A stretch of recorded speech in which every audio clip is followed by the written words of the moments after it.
outside Canada and kind of grow jurisdictions Well, where. of course, because I mean, if you think about it, the product that we deliver to the market, an easy to use, convenient, safe, and secure platform to actually get into crypto. Right. That I mean, the reason why we created Coinberry in the first place, right? And if you go back to the sort of the beginnings, is we wanted to create a platform that even our grandparents could use, like an app that even our grandparents could use if they wanted to get into crypto. And that is like that's cross border. That's a need that exists cross border, cross country. To say that crypto is entering the mainstream, I think is quite an understatement at this stage.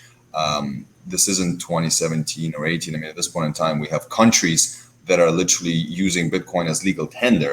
I think at this point in time, the only impediment that really exists to true mass adoption is the complexity of actually getting into the space. And that's what we're solving at Coinbase, right? We're providing that ease of use, that convenience, but also packaged, with safety and security, which again, ultimately is what is needed for mass adoption. You can't have mass adoption of any technology that doesn't have the basic fundamental safety protocols in place that people expect to have when they're dealing, when entrusting their finances, to you. So yeah, from that perspective, I think the what we're responding to as a need from the market exists in a lot of countries and definitely outside of just Canada. What features exactly make it so easy and simple to use in terms of hitting that mission that you guys are on? Sure. So we are very careful not to have any crazy complex charting on the platform. Like we're not a platform for day traders. You're not going to be able to do MACD analysis with us. What you are going to be able to do is to onboard very, very quickly and efficiently from the comfort of your cell phone, from the comfort of your laptop, 24/7.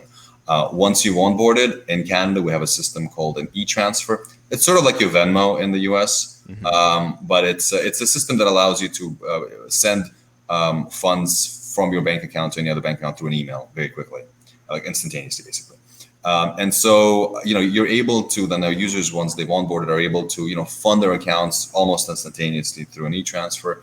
And very easily, again, the interface is extremely intuitive. And we ask our users, we poll our users, and we ask them the question of, why did you choose to, to use Coinberry as your service provider of choice? And the number one response all the time is ease of use. It's because the platform is extremely intuitive. There's no clutter. There's no complexity to the way you can actually get your money in, buy your coin, and we offer about 18 coins at this point in time. Bitcoin, Ethereum, Litecoin, Bitcoin Cash, and obviously 14 others. And so we allow, novice users that don't necessarily have the expertise to, to do complex charting or complex analysis, to have exposure to the space, to actually be able to own, one of the most revolutionary financial assets that has been created over the last 100 years, and all from the comfort of their phone, in a matter of 5 minutes. And I think that's what really is our sort of our secret sauce.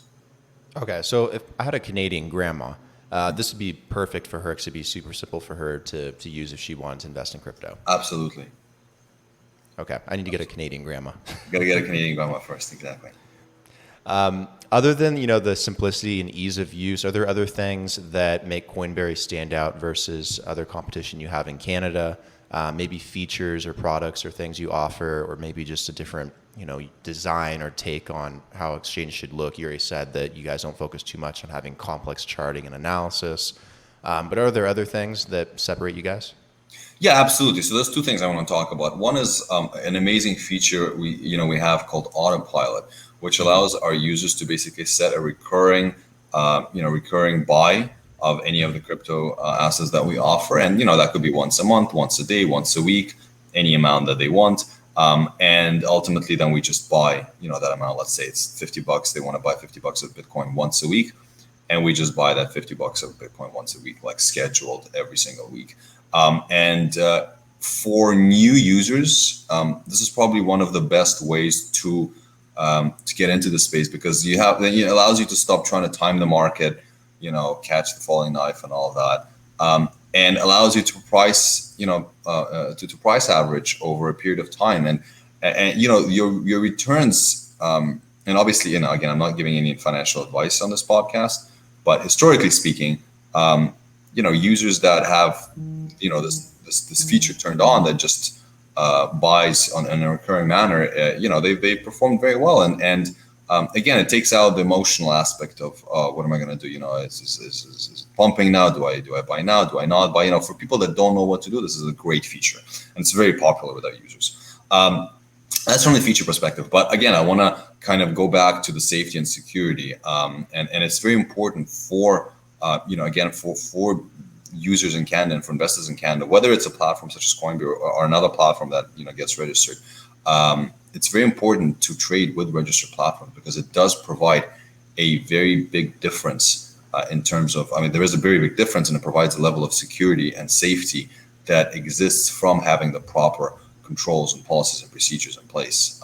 I can't underscore that enough. And I know your Canadian listeners know of some of the stories that, you know, of the failed exchanges in Canada, and they will understand what I'm talking about when I say that, you know, having the proper controls in place is paramount importance, and having sort of the regulatory oversight at that extra level of security, you know, that investors really should look for and definitely deserve. We've had our fair share in the U.S. as well, so I think a lot of people listening probably are